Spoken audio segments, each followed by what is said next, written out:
So we're going to add the interfacing. This is the Decovil Light substitute. So this works for Decovil Light or for this LuxeFuse that I'm using. And this is vinyl, okay? Faux leather.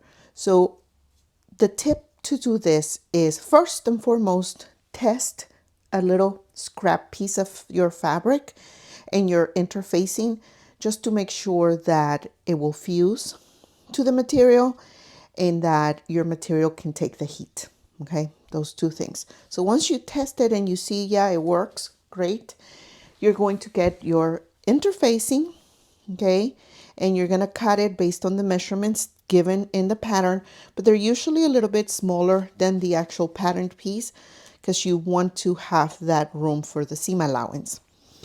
Get your iron to the for faux leather. I do the minimum heat. So in this case, for this machine, it's the delicate, okay? And I also get a little piece of parchment paper. And I use the parchment paper to provide extra protection for my pattern piece here, for my material. Because I definitely don't want to put the iron directly on the interfacing or directly on the faux leather to prevent any problems. So I just start by pressing, okay, sit there for a couple of seconds and then lift the iron and press again. And again, a few seconds, lift and press.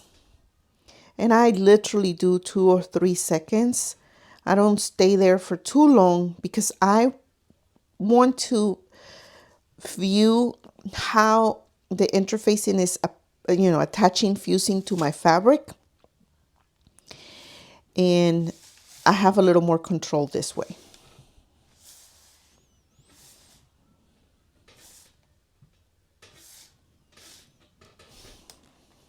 So I remove the parchment paper and it feels warm, but not super hot. And I look, you see this area right here is lifting, so it's not fused 100%, but this area is better. So I just, again, go back and slowly press it around those corners. I'm applying a little bit of pressure, but not a lot.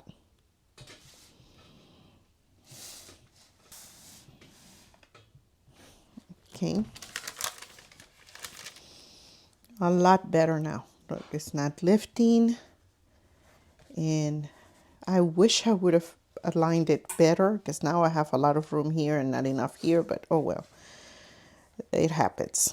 But it lifts a little bit here. I can just press it for a couple more seconds, but this way I can control the heat and I can make sure that my fabric is reacting the way I want it to react, and I am not like burning the material, okay?